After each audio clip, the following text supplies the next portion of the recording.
This is just the beginning.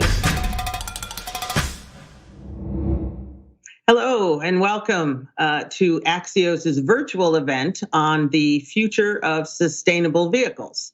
I'm Joanne Muller. I'm the transportation correspondent for Axios, and I'm coming to you from my home in Detroit, Michigan. I want to thank Ford Motor Company for sponsoring this conversation today. And I want to say welcome to all of you on social media, wherever you are, or on Axios.com following along today. You can tag us at Axios Events, or you can tag us on Twitter. Our handle is @Axios. In the next 30 minutes or so, we're going to unpack some of the issues around electric vehicles and how they fit into the new President Biden's climate agenda. And we will also talk about some of the innovations and challenges that lie ahead for us.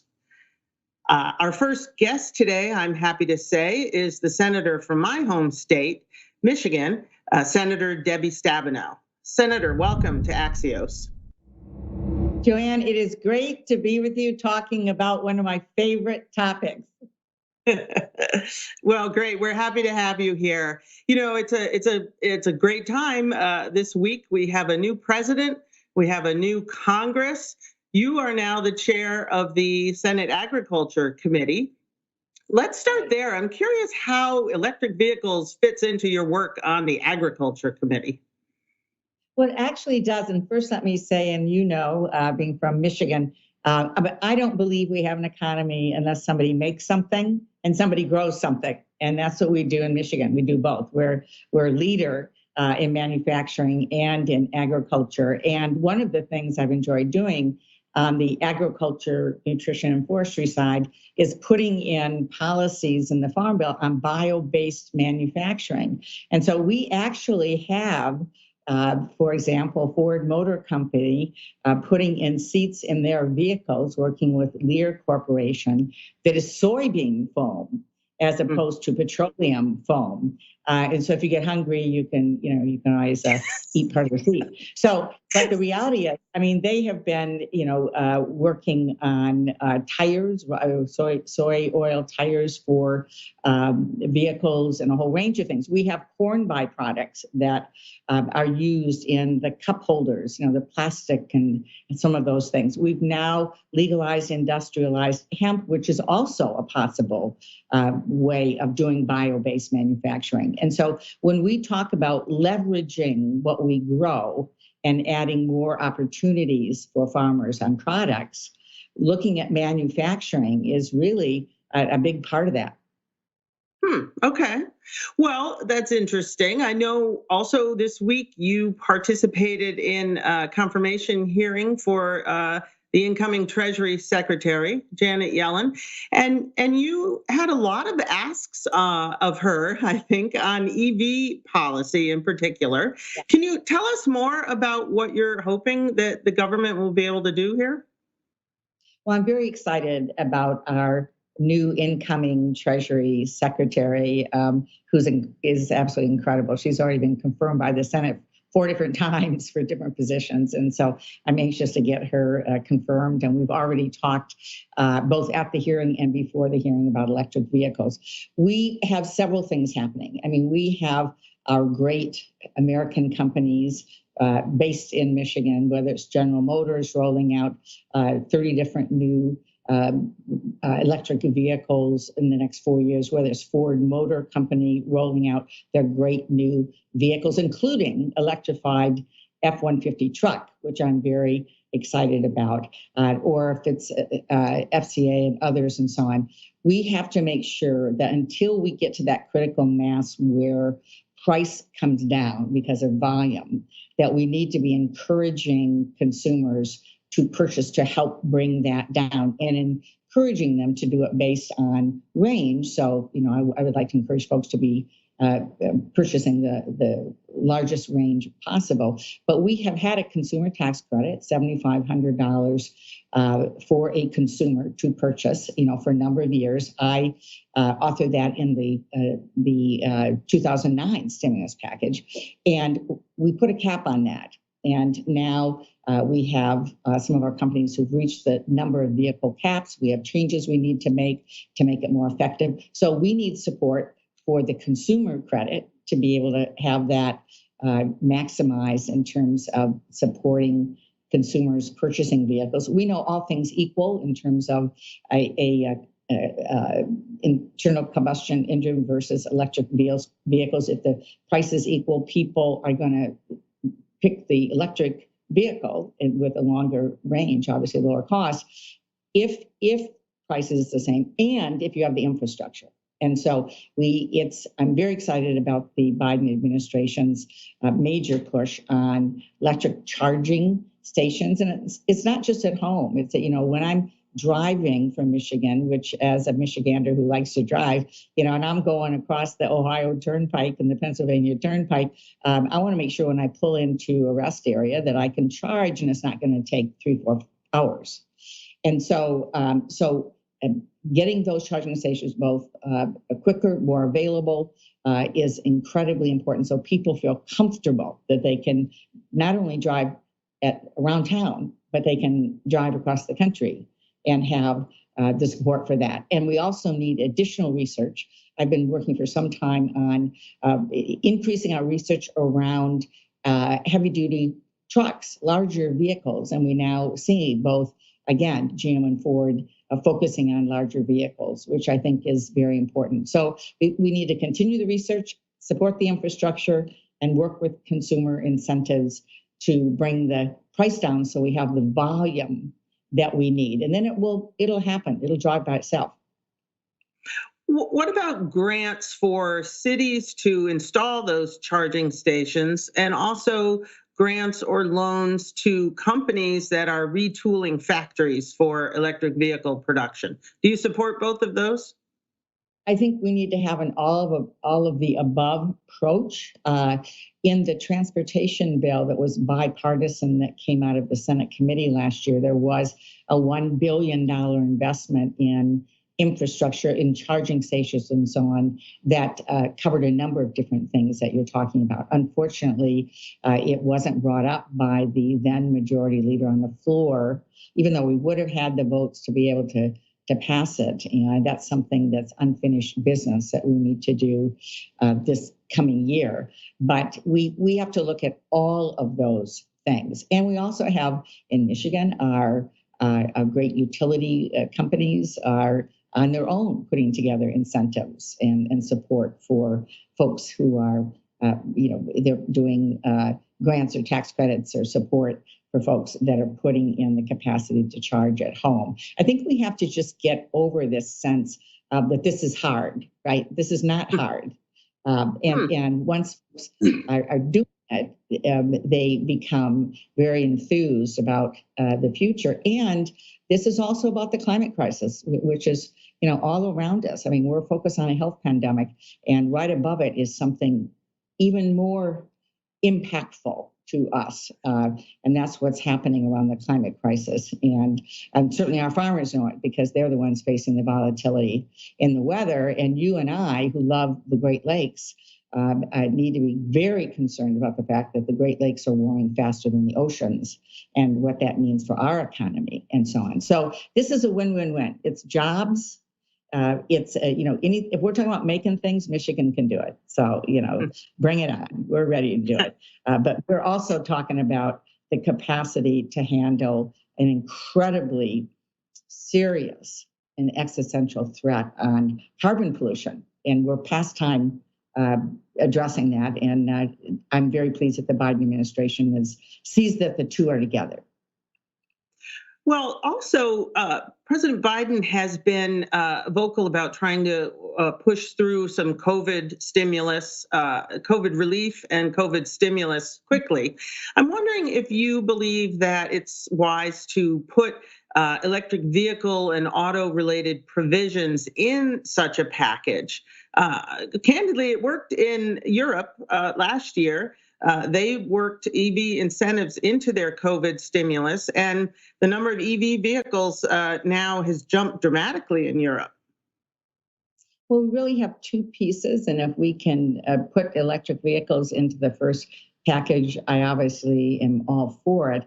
I know the first piece is very much about making sure that we are getting vaccines in people's arms so that they are safe and they can reopen their businesses and children can go back to school and we can move forward. We can't move forward at all without dealing with this pandemic. And so everything that needs to be done for doctors and nurses and testing and supporting businesses and access to testing and making sure that we first and foremost get these vaccines out is absolutely critical, and all that needs to go with that. And then the second piece is helping people survive, and businesses and farmers survive during this process, because they didn't cause this. It's not their fault. And many are just barely hanging on, and some have lost their businesses. I mean, it's really heartbreaking stories that I hear all the time. And so we've got to deal with getting arms around the vaccine, around the pandemic with the vaccines, helping people survive. And then and this needs to happen, close, all at once, but, and then robustly reopen the economy. And certainly clean energy jobs is a big part of that. There's a whole infrastructure piece that needs to happen: roads, bridges, water, sewer systems, high-speed internet. When we talk about the connection between the Agriculture Committee and the more urban-focused committees, it's making sure we've got high-speed internet across the country, and certainly across Michigan, where we have more than 1 million households with no high-speed internet.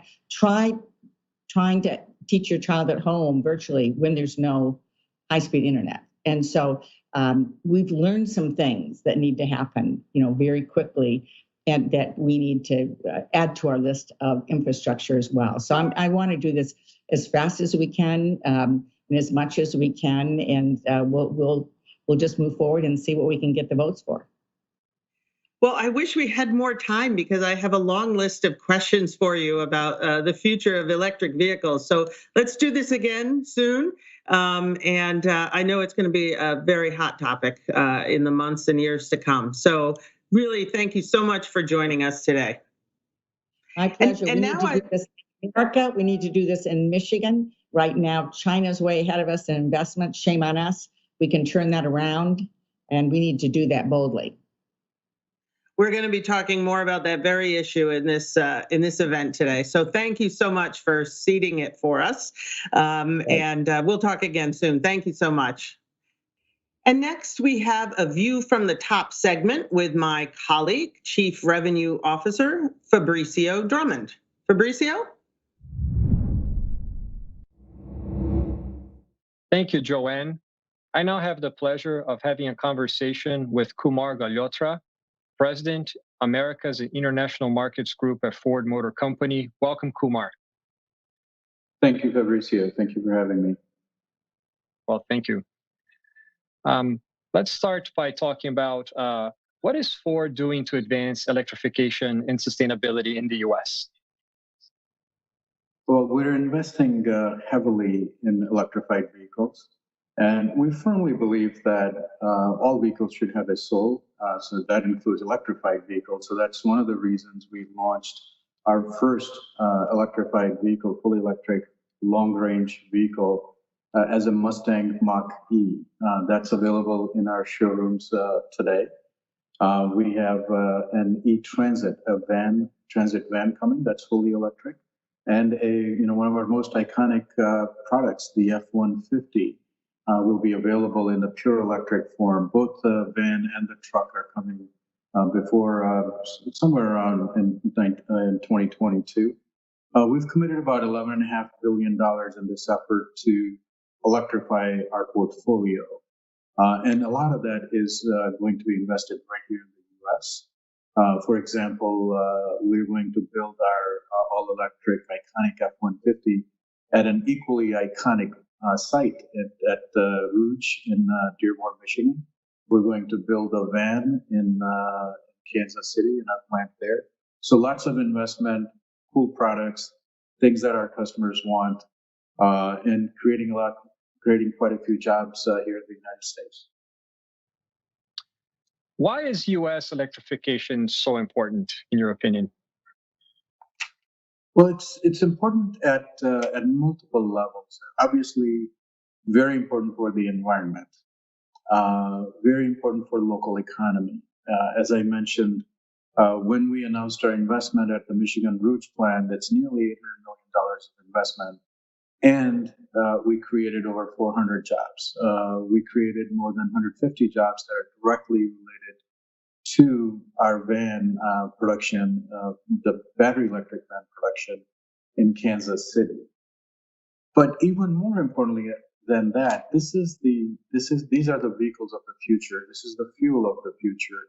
And we don't want to get left behind because Europe and China already have very clearly articulated strategies for electrification and electrified vehicles that we don't have yet. So it is very important for us, both the government, the administration, and automakers to accelerate our electrification plans.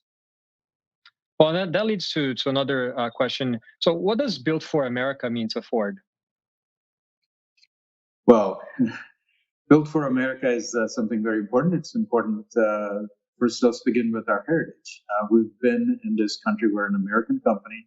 We've been here 117 years, and we employ more hourly workers than any other automaker in the United States. We build more vehicles here in the U.S. than our competition. We export more vehicles from here to our competition. All that means that we have very, very strong support for a U.S. manufacturing base. And that becomes even more important in times of crisis. For example, when COVID hit, we were able to pivot some of our operations and start building millions and millions of units of personal protective equipment to help out first responders, hospital workers, and general public. So Built for America is something very important to us, both from a heritage perspective and obviously from a future perspective as well.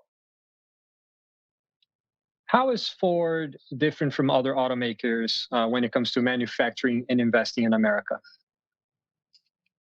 Well, like I said, in several ways, we build more vehicles here. We employ more hourly workers here. We export more from here. We're investing very substantially in the manufacturing base here. And then there is, the whole fundamental value system that we have as an American car company in terms of commitment to the manufacturing base and commitment to the country for, as I mentioned earlier, our commitment to help out in the middle of COVID.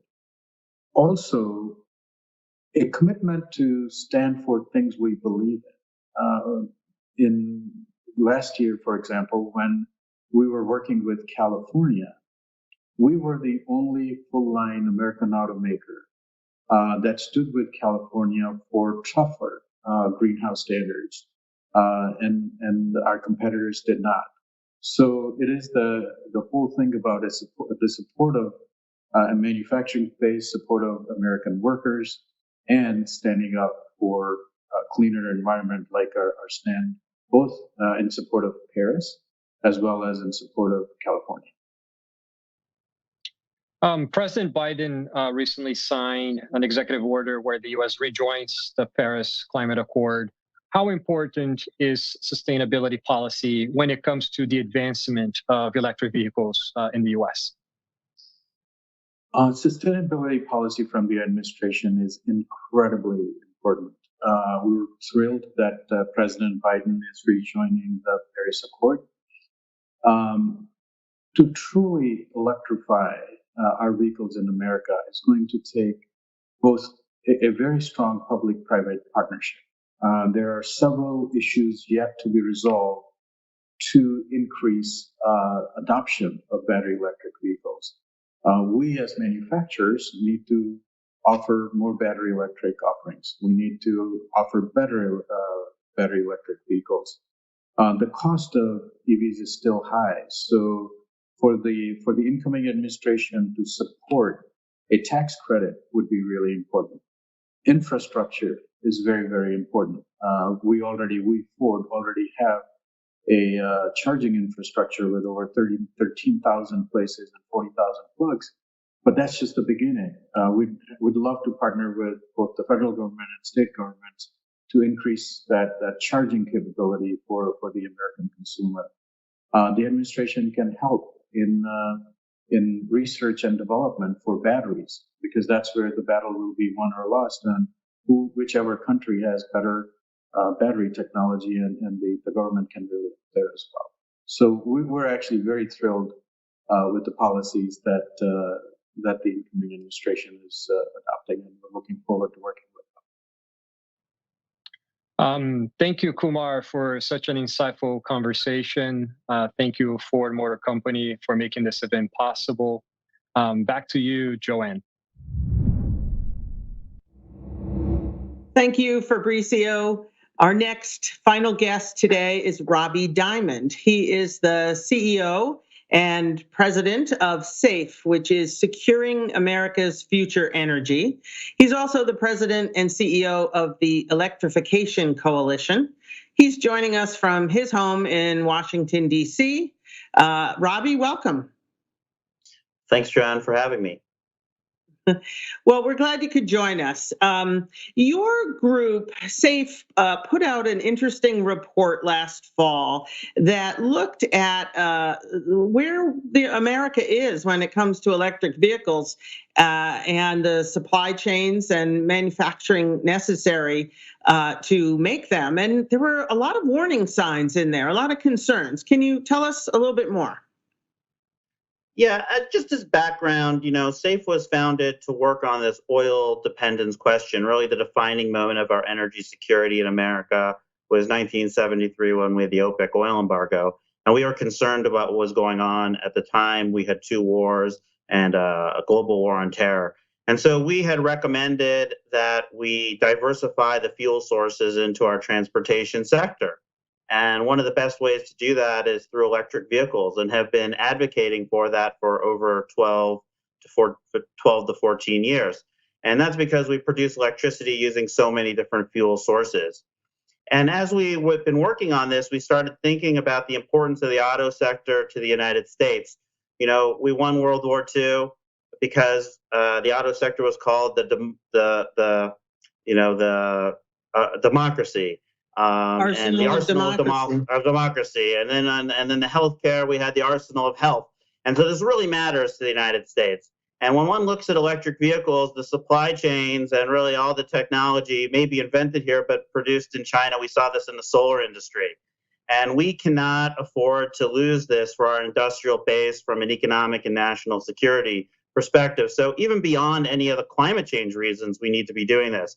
And so we looked at this, called it the commanding heights of global transportation. And when you begin to look at this, the control that China has over batteries and the supply chain of electric vehicles is way bigger than Saudi Arabia ever had, or OPEC when it came to oil. So we are really, especially, Saudi Arabia never had maybe global ambitions. So I think in our relationship and what's going on, this is something that's so important because, we have 10 million jobs in this sector. They're the skill sets to allow us to retool when we're needed, when we need those ventilators, we need to, build things. So this is something that is core to many states in our country, many workers, but ultimately actually our entire national security.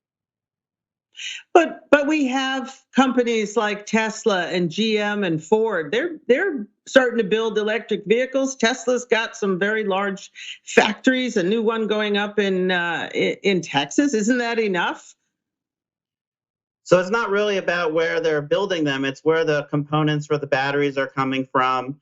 So just some warning signs are 95% of the rare earth minerals are processed in China. Those are needed for the magnets for these vehicles. 67% of the lithium is owned by the Chinese.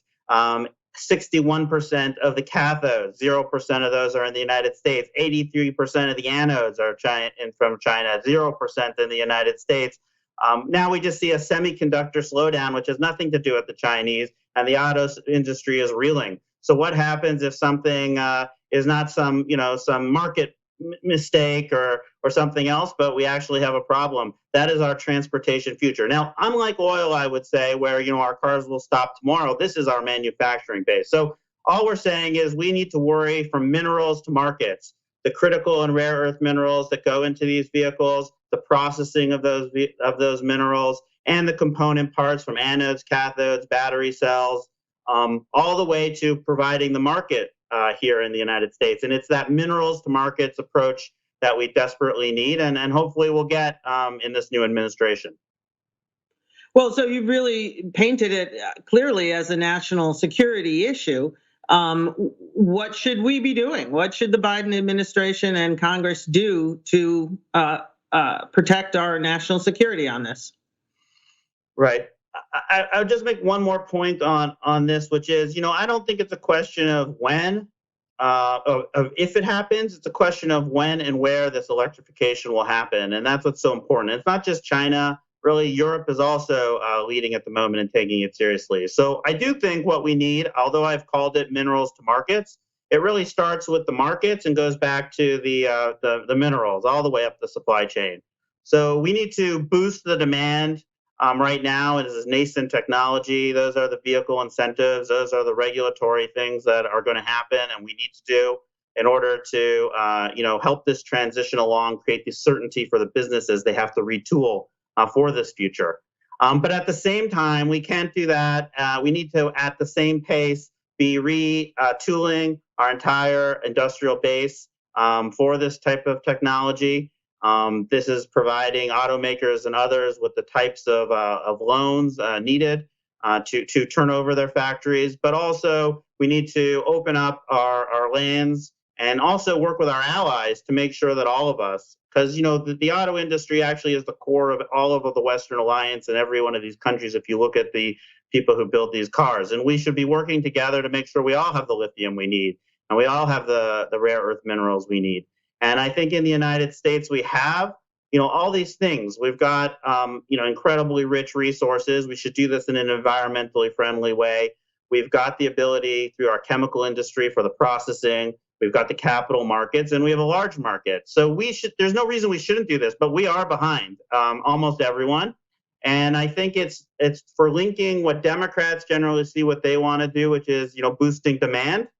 And we have Republicans who like to talk about the mineral side for national security, and it's bringing those two together. And this is that perfect area where they actually don't need to compromise their core values, but can both get what we want and solve for climate change and national security. I just add one more thing, which is the importance of battery technology to the defense industry, to the Pentagon, the platforms that they're going to need. So it's not just about the consumer demand. It is also about that, as well as adding one more, which is battery storage, which is so critical to electricity at the moment. So batteries are the future. They were invented. The lithium-ion battery, I don't know if people know this, were invented in Texas.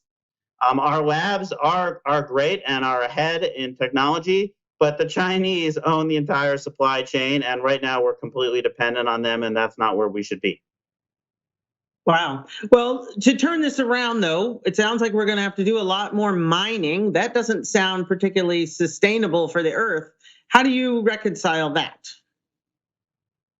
Well, first of all, we should do the mining. We should also be thinking about the recycling. And when many people say we should recycle the batteries, you first have to build a battery before it can be recycled. So I just think we need to grow up. We need to be realistic about this. It is better to have, lithium ion or a battery future, whether it be lithium ion or solid state or something else. And we need to have the resources. We should do it in the most environmentally friendly way. We should also do it in countries where we can control the standards, which is the United States. We should care about human rights. We should care about transparency. So I think we do need, why is it that Australia and Canada can mine, can do these things in 3 to 5 years, and it's taking us over 7 to 10 if we can do anything at all? So look, if we want a green future, this is part of the green economy. The green economy is going to be batteries. It's critical to all these sectors. And so I think we need to put in the right regulatory side, but update it. It shouldn't be a pathway to nowhere. It should be a pathway to actually getting the minerals out, the processing. And I think I'll just say one thing about processing. A lot of people talk about the minerals, but the truth is that 95% of the processing is in China.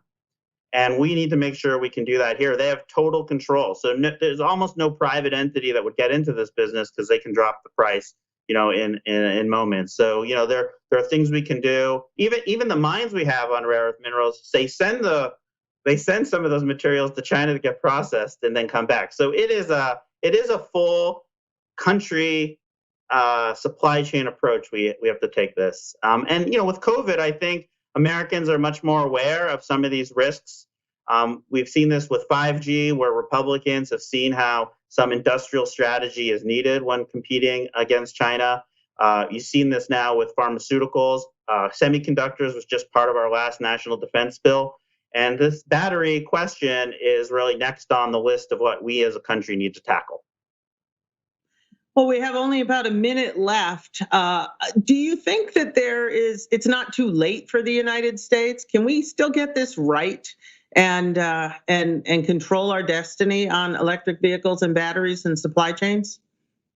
Yeah, absolutely. I mean, we've got great capital markets. We've got great innovators, great companies. I mean, just look at the vehicles we're bringing out now. The Mach-E from Ford is an example. I do think we should look at the medium and heavy duty sector as a place where really we can build a supply chain quickly, because the batteries are the same, the component parts. It will create, just as a number for your listeners, there's 400,000 electric buses in China and only 1,000 in the United States. We just need to juice the demand side, create the certainty, but then allow the supply chain, support it, focus on it, and really bring that along and bring those two things at the same time so we don't create a new problem. Well, Robbie, thank you so much for giving us the big picture, which is what Axios likes to do. So we really appreciate it. Thank you for joining us today. Thank you very much for having me. And I'd like to thank Ford Motor Company for sponsoring our event today, and for all of you for joining this virtual conversation, another opportunity to get smarter faster. For more information, if you'd like to sign up for my newsletter, you could go to axios.com/newsletters. My newsletter is called Axios Navigate. I cover the future of transportation. You can also sign up for Axios Generate, which covers a lot of these energy issues. You can follow me on Twitter at Joanne Muller's, my handle, or follow me on the app, the Axios app. Thank you all again, and we'll see you very soon. Thanks.